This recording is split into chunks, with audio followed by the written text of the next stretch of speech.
তো বন্ধুরা, আশা রাখছি তোমরা সকলে ভালো রয়েছো। তো তোমাদের আগামীতে যে ডাব্লিউবি এক্সাইজ পরীক্ষা রয়েছে মেন, অর্থাৎ 2রা জানুয়ারিতে, তো তার দিকে নজর দিয়ে আজকে আমি তোমাদের ইংলিশের একটা সাজেশন নিয়ে হাজির হয়েছি। তো আমি তোমাদের সাথে ইংলিশের যে সাজেশনটা শেয়ার করব সেটা সার্বিক সাজেশন নয়, অর্থাৎ সমস্ত সাবজেক্ট একসাথে নয়, সমস্ত টপিক একসাথে নয়, টপিক ওয়াইজ করব যাতে তোমাদের আরও একটু সুবিধা হয়।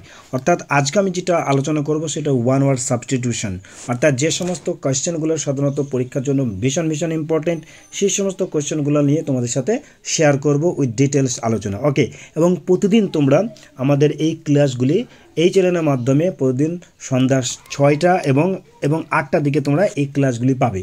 ওকে, এবং আগামীতে অর্থাৎ আগামী দিনে তোমরা কিভাবে পড়াশোনা করবে, কোন কোন টপিকগুলোর উপর বেশি জোর দেবে, কোনগুলোকে একটু স্লাইডভাবে দেখবে, বা কোন টপিকগুলোতে সাধারণত বেশি কোয়েশ্চেন আসে, সেই ওপর একটা ভিডিও তোমাদের সাথে শেয়ার করব। সেই জন্য অবশ্যই বন্ধুরা আমাদের এই চ্যানেলটিকে সাবস্ক্রাইব করে নোটিফিকেশনটা অন করে রাখবে। তো আজকে আমি ইংলিশের যে গুরুত্বপূর্ণ একটা টপিক নিয়ে তোমাদের সাথে হাজির হয়েছি, সেটা ওয়ান ওয়ার্ড সাবস্টিটিউশন। এই ওয়ান ওয়ার্ড সাবস্টিটিউশনগুলো যদি তোমরা করে থাকো তো অবশ্যই তোমরা কমন পাবে। তো চলো শুরু করি আজকে আমাদের ওয়ান ওয়ার্ড সাবস্টিটিউশনের গুরুত্বপূর্ণ ক্লাসটি। তো দেখো, ফার্স্ট যে কোয়েশ্চেনটা রয়েছে মোস্ট ইম্পর্ট্যান্ট কোয়েশ্চেন, অর্থাৎ এখানে 1 নম্বর যেটা রয়েছে দেখো, an inscription on a Tom. Tom মানে হচ্ছে যে স্মৃতিসৌধ, তো তার উপর যে খোদাই করা কোনো কিছু লেখা হয় তাকে এক কথায় কী বলে। তো বন্ধুরা, আমরা জাস্ট এখানে অ্যান্সারটা বলে দেবো তোমাদের সুবিধার জন্য। তো এর যেটা কারেক্ট অ্যান্সার হয়েছে অপশন বি, যেটা রয়েছে এপি টাপ। ওকে, এবার আমরা দেখব নাম্বার 2 যে কোয়েশ্চেনটা রয়েছে, কী বলা হয়েছে দেখো, লস অফ মেমোরি, অর্থাৎ যার যে মেমোরি লস হয়ে গেছে তো তাকে এক কথায় কী বলে। তো তার যে অ্যান্সারটা হবে সেটা হচ্ছে অপশন সিতে, যেটা রয়েছে কি অ্যামনেশিয়া।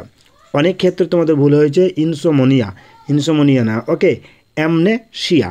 ওকে, নাম্বার 3 যেটা রয়েছে দেখো, release of a prisoner from jail on certain term and condition, অর্থাৎ যখন কোনো একটা কয়েদিকে একটা নির্দিষ্ট কোনো যে অনুযায়ী টার্ম অ্যান্ড কন্ডিশন অনুযায়ী শর্ত সাপেক্ষে তাকে জেল থেকে মুক্তি দেওয়া হয়, অবশ্যই সেটা টার্ম অ্যান্ড কন্ডিশন এটা থাকবে, অথবা তার গুড বিহেভিয়ারের জন্য যদি তাকে জেল থেকে ছাড়া দেওয়া হয় তাকে এক কথায় কী বলে। ওকে, তো এর যে কারেক্ট অ্যান্সার হয়ে যাবে সেটা হচ্ছে অপশন ডি, কি প্যারোল। ওকে, PAROLE, এটা কিন্তু মাথায় রাখবে। ওকে, নাম্বার 4 যে কোয়েশ্চেনটি রয়েছে দেখো, the practice of submitting a proposal to popular vote.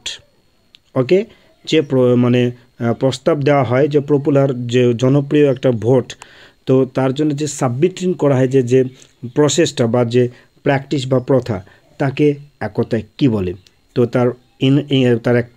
তো এই প্রশ্নের অ্যান্সার যেটা হয়ে যাবে অপশন ডিটা হয়ে যাবে কি রেফারেন্ডাম। ওকে, ডি হয়ে যাবে এখানে কারেক্ট অ্যান্সার।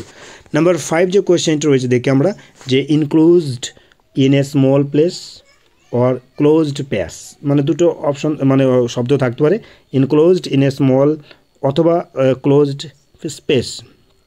অর্থাৎ যখন ইনক্লোজ এই শব্দটা থাকতে পারে অথবা তোমার ফেয়ার শব্দটা থাকতে পারে, অর্থাৎ যখন কোনো আবদ্ধ জায়গা বা কোনো ছোট জায়গাকে যদি কেউ ভয় করে, ফেয়ার শব্দটা থাকতে পারে অথবা ইনক্লোজড এই শব্দটা থাকতে পারে, এটা কিন্তু মাথায় রাখবে।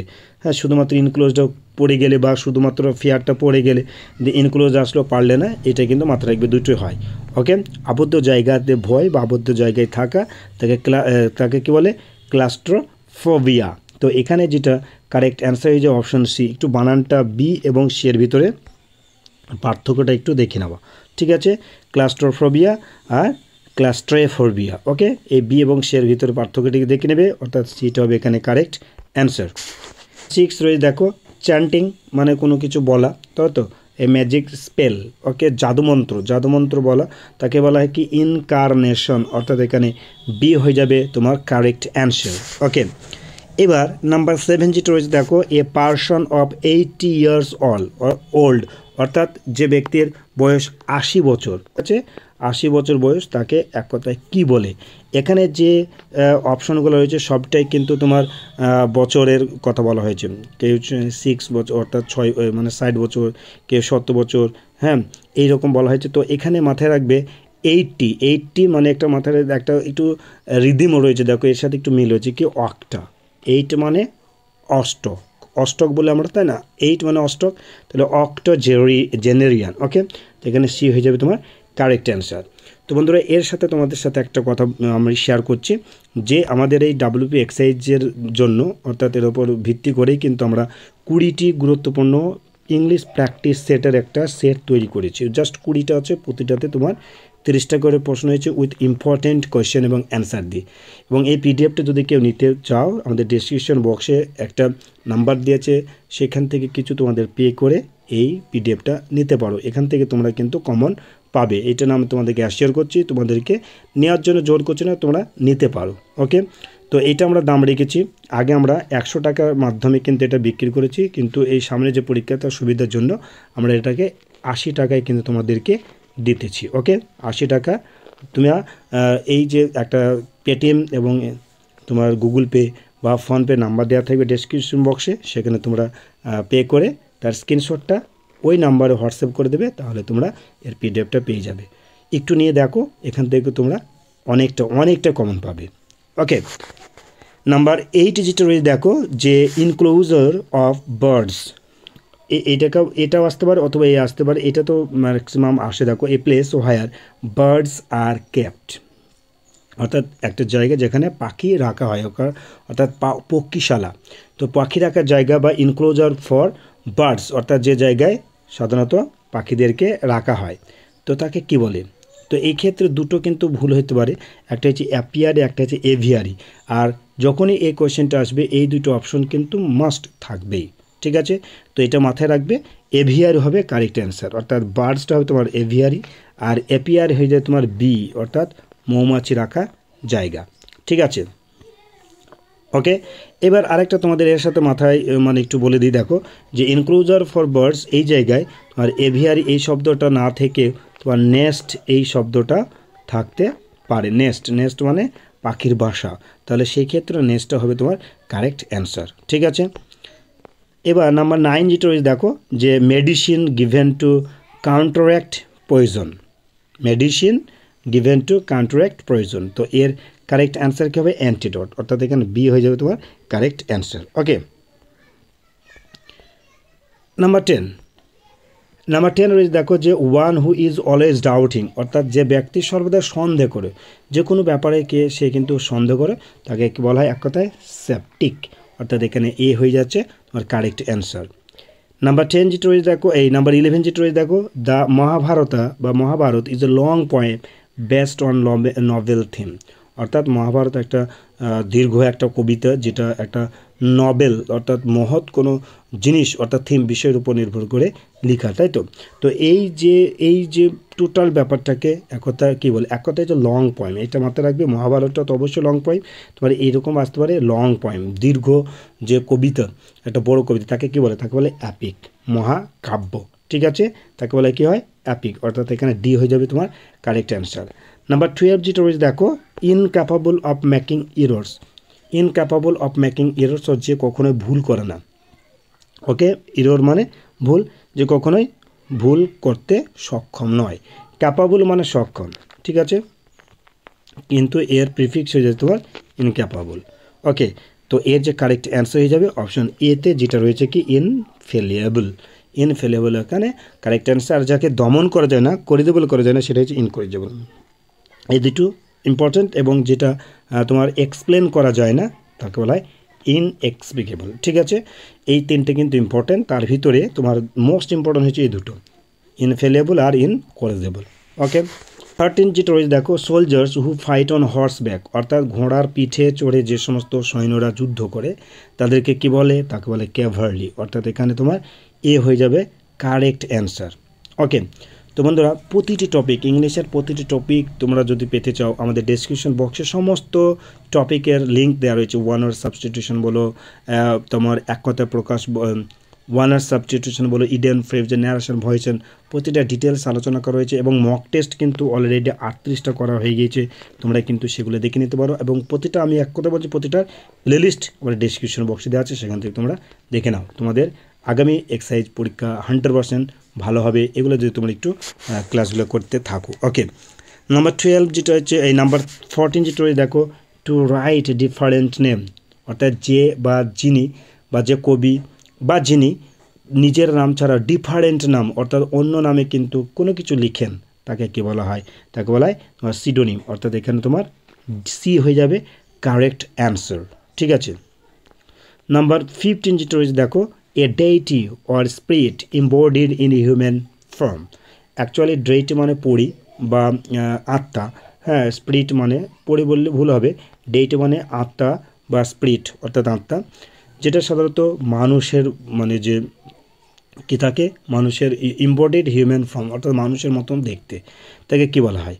তো এর যেটা কারেক্ট অ্যান্সার হয়ে যাবে সেটা হচ্ছে অপশন সি, ইনকার্নেট। ওকে, ইনকার্নেট হয়ে যাবে এখানে কারেক্ট অ্যান্সার। ওকে, নাম্বার 16 হচ্ছে দেখো যে one who does not believe in god, অর্থাৎ যে বা যিনি ঈশ্বরকে বিশ্বাস করেন না তাকে কী বলে? অ্যাথেইস্ট। ওকে, অর্থাৎ এখানে ডিটা হবে তোমার কারেক্ট অ্যান্সার। আর থেইস্ট হয়েছে যে ঈশ্বরকে বিশ্বাস করে, আর ঈশ্বরের প্রতি যিনি খুবই গভীর মনোযোগী হন, ডিভাউট বলা হয় তাকে। ওকে, এখানে ডিভোট অর্থাৎ ডিটাই তোমার এই সিটা, এটা হয়ে যাবে correct answer.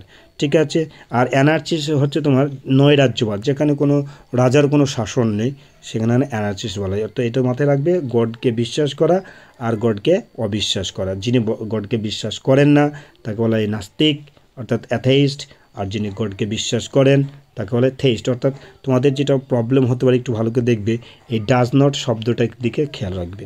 One who believe in god যদি বলে যে থেইস্ট কথা চলে আসবে, আর যখন ডাজ নট শব্দটা থাকবে তখন তোমার অ্যাথেইস্ট আসবে। অতএব তোমার এই যে ডাজ নট এই শব্দটাকে কিন্তু ভালো করে দেখতে হবে, পরীক্ষার ভিতরে এই ছোটো ছোটো জিনিসগুলোই কিন্তু ভুল হয়ে যায়। ঠিক আছে, নাম্বার 17 রয়েছে দেখো, 200 অ্যানিভার্সারি, অর্থাৎ 200তম বলে তো আমরা বলি না, আজকে 200 বছর পূর্তি হলো, পূর্তি উপলক্ষে বিভিন্ন অনুষ্ঠান হয়, হ্যাঁ তাই তো। তো সেই 200 অ্যানিভার্সারি পূর্তবর্ষকে এক কথায় কী বলে? তো দেখো 200 মানে কিন্তু বাই, আর 100 মানে কি, মানে 100 ভালো দেখো, 100 মানে সেঞ্চুরি, তাহলে বাই সেন্টুনিয়াল, অর্থাৎ এখানে তোমার বি হয়ে যাবে কারেক্ট অ্যান্সার। এইভাবে কিন্তু মাথায় রাখবে, দি বললি মানে বাই হয়ে যাবে। ঠিক আছে, যেটা রয়েছে দেখো, অর্থাৎ 18 নম্বর হচ্ছে এ স্টোরি উইথ মোরাল, অর্থাৎ যে সমস্ত গল্পের একটা কিন্তু মোরাল থাকবে তাদেরকে, সেই সমস্ত গল্পকে এক কথায় কী বলে?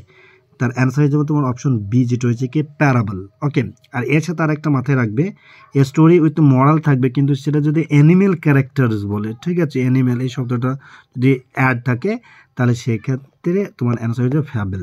ঠিক আছে, ঠিক আছে, আর এটা হচ্ছে তোমার শুধু বলতে বলে a story with moral, a story with moral যদি বলে প্যারাবল, যদি বলে a story with animal characters with moral, সেটাকে সেখানে মোরাল থাকবে, কিন্তু এই অ্যানিমেল ক্যারেক্টার যদি থাকে তাহলে সেক্ষেত্রে তোমার অ্যান্সার হয়ে যাবে ফ্যাবেল। যদি অ্যানিমেল ক্যারেক্টার না থাকে তাহলে তোমার প্যারাবেল। ফ্যাবেল কথাটাও অপশন থাকতে পারে, কিন্তু অ্যাফেবল মানে এই যে শব্দটা দেখো, অ্যাফেবল, অ্যাফেবল মানে ফ্রেন্ডলি অর্থাৎ বন্ধুত্বপূর্ণ। ঠিক আছে, চলো নাম্বার 19 যেটা রয়েছে দেখি, নাম্বার 19 রয়েছে দেখো, government run by person of highest quality, highest social order, অর্থাৎ উচ্চ সম্ভ্রান্ত ব্যক্তিত্বদের দ্বারা গভর্নমেন্ট যে পরিচালিত হয় তাকে কী বলা হয়? তাকে বলে অ্যারিস্টোক্রেসি, অর্থাৎ ডি হয়ে যাবে কারেক্ট অ্যান্সার। আর যদি বলে জনগণের যারা, হ্যাঁ, পিপল বাই মানে তোমার রিপ্রেজেন্টেটিভ অর্থাৎ পাবলিক, অর্থাৎ পিপল কথা থাকলে তোমার ডেমোক্রেসি হবে। আর প্লুটোক্রেসি হয়তো তোমার ওয়েলদি পারসন হবে, ওয়েলদি। ঠিক আছে, ওয়েলদি অর্থাৎ যাদের সম্পদ রয়েছে, টাকা পয়সা বেশি রয়েছে, ওয়েলদি পারসন হয়েছে তোমার প্লুটোক্রেসি। আরেকটা আছে যে ব্যুরোক্রেসির ক্ষেত্রে তোমার যে এই যে তোমার হাইয়েস্ট সোশ্যাল অর্ডার না, এই জায়গায় তোমার অফিসিয়াল কথাটা থাকবে, অফিসিয়াল। ঠিক আছে, এই চারটের ভিতরে কিন্তু আসা এবার ইম্পর্টেন্ট রয়েছে। ওকে, তো দেখো নাম্বার 20 যেটা রয়েছে, a paper written by hand, অর্থাৎ যে একটা পেপার যেখানে হাত দিয়ে লেখা হয়, হাতে লেখা হয়, তাকে সেই পেপারটাকে কী বলা হয়? অটোবায়োগ্রাফি। অটোবায়োগ্রাফি তো হাত দিয়ে লেখা হয়, কিন্তু না, এটা তোমার কারেক্ট অ্যান্সার হচ্ছে ম্যানোস্ক্রিপ্ট। ওকে, ম্যানোস্ক্রিপ্ট হবে তোমার এখানে কারেক্ট অ্যান্সার। তো বন্ধুরা, আজকে আমরা এই পার্টে মোট 20টি গুরুত্বপূর্ণ ওয়ান ওয়ার্ড তোমাদের সাথে আলোচনা করে দিলাম। এখান থেকে তোমরা অবশ্যই কমেন্ট পাবে। আর যাওয়ার আগে আরেকবার তোমাদেরকে স্মরণ করে রেখে দিই আমাদের প্র্যাকটিস সেটটির ব্যাপারে। যদি কেউ নিতে ইচ্ছুক হও অবশ্যই ডেসক্রিপশন বক্সে ভিজিট করো, এবং যেটা বললাম সে অনুযায়ী করো, অবশ্যই তোমরা এখান থেকে অন পাবে। তো সকলে ভালো থাকবে, সুস্থ থাকবে। আবার পরবর্তী ভিডিওটি পাওয়ার জন্য অবশ্যই আমাদের চ্যানেলটিকে সাবস্ক্রাইব করে নোটিফিকেশন অনটা করে রাখবে। ওকে।